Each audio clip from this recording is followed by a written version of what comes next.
Ontem o Wellington Benário nos lembrou com relação à declaração de imposto de renda e hoje nós trouxemos aqui para falar sobre esse assunto o auditor independente Jorge Ivan, que vai explicar detalhes de como prestar contas ao leão. Quero dar um bom dia a você, Jorge. Bom dia. Que bom receber você aqui com a gente. Prazer A gente nosso. ontem falou sobre esse assunto que me chamou muita atenção e eu fiz questão de trazer hoje aqui no nosso programa o assunto declaração de imposto de renda, porque eu sei que quanto mais cedo você declarar o seu imposto de renda, menos problema você vai ter, não é isso? Com certeza. Então, os prazos já iniciaram. Desde ontem já é possível remeter, transmitir a declaração de imposto de renda. Agora, quais são os prazos? E se a pessoa perdeu o prazo? Bom, o prazo iniciou ontem, vai até o dia 30 de abril. Então, se perder o prazo, paga a multa. A menor multa é R$ 165. Os primeiros lotes, o que você tem a dizer com relação a isso? Quem tem imposto a restituir, é bom que entregue quanto antes, porque vai entrando em uma fila e essa fila, a proporção que vai sendo processadas, as declarações vão sendo restituídas. Então existe o primeiro lote, o segundo lote, até o 8º lote. Agora, eu acho que é muito importante que as pessoas tenham o auxílio de um contador.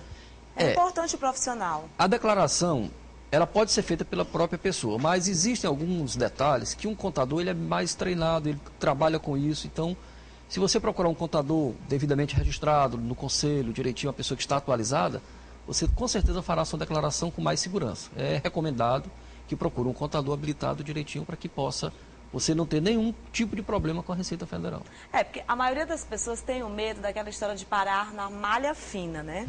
Porque realmente tem que se ter muito cuidado para isso. Se de repente você contrata um contador e que ele não está adequado a fazer a sua declaração de imposto de renda e você é pego na malha fina, aí... Bom, é por isso que você tem que procurar um contador que seja atualizado, todo direitinho, registrado, tudo bonitinho, porque ele faz isso no dia a dia. Um bom contador, ele não vai ter problemas em lhe orientar o contribuinte a fazer a boa declaração. Agora eu gostaria de falar um pouco de malha fina. É interessante, quando se fala em malha fina, todo mundo tem medo. E é para ter medo mesmo. É para ter medo mesmo. Tá certo? A malha fina, o que é a malha fina? Na verdade, quando a Receita Federal cruza as informações, então ele cruza as informações de quem pagou e de quem recebeu. Então, quem pagou declara que pagou e quem recebeu, que é o contribuinte, pessoa física, declara que recebeu através dessa declaração. Se as informações elas não baterem, automaticamente você cai na malha fina. Então, existem alguns critérios de, digamos assim, de cruzamento de informações. Por exemplo, os rendimentos, que é uma coisa que faz com que as pessoas caiam na malha fina. Se você tem rendimentos de várias fontes pagadoras, é importante que você controle de quem você recebeu o dinheiro, você declare direitinho, porque essas empresas, com certeza, estarão declarando que ele pagou. Então, quando esse cruzamento de informações acontece, se faltar algum rendimento, você é chamado a malha fina. Mas também tem um detalhe, é bom esclarecer. O fato de você estar na malha fina não significa que você seja um contribuinte ruim, que houve má fé, absolutamente. A princípio, significa que houve um erro, que você pode perfeitamente ir lá e corrigir. Então, mas o cuidado é interessante que você faça desde o início do ano para não ter problema nenhum. E vale lembrar que na hora de declarar, o contribuinte ele pode escolher entre os modelos simplificado e completo, não é? Na verdade você pode escolher, mas o próprio programa, ou o simplificado, ou o completo, ele lhe sugere qual seria melhor. Por exemplo, por que usar o modelo simplificado? Normalmente quem tem uma fonte de renda e que não tem comprovantes de dedução suficientes, mais que 20%, então o modelo simplificado é interessante, porque a Receita Federal ela admite automaticamente uma dedução no valor de 20%.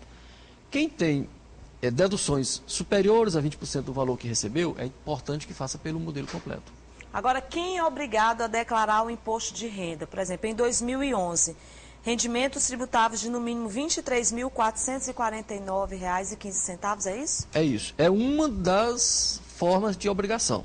Então, na verdade, quem recebeu valores superiores, rendimentos tributados, vale a pena dizer rendimentos tributados, não é qualquer rendimento, superiores a R$ 23.499,15, está obrigado. Na prática, 24 mil em diante. Então, fica mais fácil arredondar o número. Então, quem recebeu valores superiores a R$ 24 mil, já está obrigado. Mas existem outras situações. Por exemplo, quem tem patrimônio declarado acima de R$ 300 mil, é obrigado a declarar. Quem fez operações em bolsa de valores é obrigado a declarar.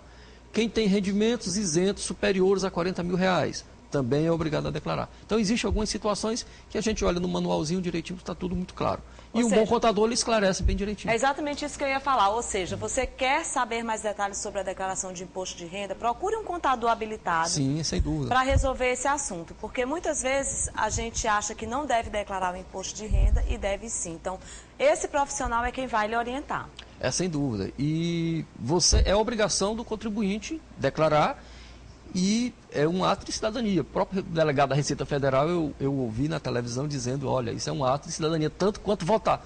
É verdade, você fazer sua declaração porque você é cidadão. A proporção que você vai declarando, veja bem, quanto mais você declara o que você tem, mais segurança você vai ter no seu patrimônio. Então, seu patrimônio fica protegido contra qualquer eventualidade. Bom, então o prazo começou hoje. Começou ontem e vai até o dia 30 de abril. Então, não perca seu tempo, viu, gente? Começou hoje, vai até o dia 30 de abril. Mais informações também através... Tem um site, né? Da própria Receita Federal, www.receita.fazenda.gov.br. Agora, eu gostaria de ressaltar alguns aspectos interessantes. Às vezes me perguntam assim, o que é que eu faço para pagar menos? Existem algumas despesas que são dedutíveis. Por exemplo, se você tem uma empregada doméstica, e você paga a previdência social dela, a previdência social até aproximadamente R$ 866, ela é dedutível do imposto. Se você paga a pensão, ela é dedutível da base do imposto.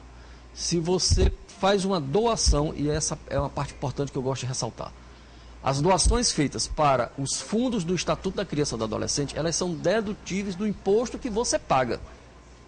Se você vai, por exemplo, pagar R$1.000 de imposto, e você fez uma doação, você pode deduzir até 6% do valor que você já vai pagar. Para os desportos, então, o pessoal ligado aos esportes. Então, é possível receber a doação para os esportes e ser o dedutível do imposto de renda das pessoas. Então, se você é uma pessoa que gosta de esportes e paga imposto, você pode, em vez de pagar para a União, para a Receita Federal, você pagar contribuindo para o esporte. Para os idosos, então, fundo de idosos também. Então, existem alguns fundos, atividades audioculturais, audiovisuais, atividades culturais, todas essas são possibilidades de você pagar o imposto direcionado a uma atividade que você tenha total afinidade. Ou seja, o importante é realmente se atentar para isso e, claro, declarar o seu imposto de renda. Muito obrigada, nós conversamos aqui com o Jorge Ivan e eu espero que você volte outras vezes aqui no nosso programa. Será um maior prazer. Obrigada. Tudo bem. Muito prazer.